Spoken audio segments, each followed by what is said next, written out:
അങ്ങനെ വർഷങ്ങൾക്ക് ശേഷം ഈ ഒരു ചിരിയുള്ള ആ പഴയ വിന്റേജ് നിവിൻ പോളിയെ വീണ്ടും ബിഗ് സ്ക്രീനിൽ കാണാൻ പറ്റും ഗൈസ്. അടിപൊളി. സർവമായ director by Akhil Sathya. Of course guys, അടിപൊളിയായിട്ട് പടം എടുത്തു വെച്ചിട്ടുണ്ട്. എടുത്തു പറയാൻ guys, the comeback of Nivin Pauly. വർഷങ്ങൾക്ക് ശേഷം ഹീസ് ബാക്ക്.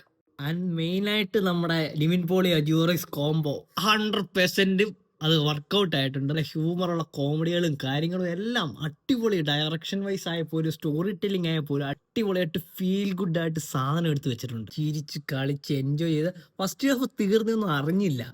അമ്മാതിരി ട്രാക്കിലാണ് പടം പൊക്കോണ്ടിരുന്നത്. പിന്നെ സെക്കൻഡ് ഹാഫ് ആയി കഴിഞ്ഞപ്പോഴും ഇടയ്ക്ക് ചിരിക്കാനുള്ള നല്ല നൈസ് സാധനങ്ങൾ. അവസാനം ക്ലൈമാക്സ് വന്നപ്പോഴത്തേക്കും നല്ല രീതിയിൽ എമോഷണലി അങ്ങ് നമ്മളെ പിടിച്ചിരുത്താണ്. നമ്മൾ ആ ഒരു ക്യാരക്ടറുമായിട്ട് സിനിമയായിട്ട് നല്ല രീതിയിൽ കണക്ട് ആയി പോയി. പണ്ടത്തെ സത്യനന്ദിക്കാട് പടത്തിന്റെ ഒക്കെ ഒരു ടച്ച്, ആ ഒരു ഫീല് നമുക്കത് എക്സ്പ്ലോർ ചെയ്യാൻ പറ്റുന്നുണ്ട് ഈ പടം കാണുമ്പോൾ. അടിപൊളി. എനിക്ക് നല്ല രീതിയിൽ ഇഷ്ടപ്പെട്ടു ഗൈസ്. ഉറപ്പായിട്ട് എല്ലാവരും പോയി കാണണമെന്ന്, ഫാമിലിയെ തന്നെ പോയി കാണണമെന്ന് ഞാൻ റെക്കമെൻഡ് ചെയ്തോളൂ. അപ്പൊ എന്തായാലും എല്ലാവരും കണ്ടു നോക്കുക. കണ്ടു നോക്കിയിട്ട് അഭിപ്രായം പറയാം. കണ്ടവർ ജസ്റ്റ് കമന്റ് ചെയ്യുക. അപ്പൊ നമുക്ക് വീണ്ടും കാണാം. ബൈ.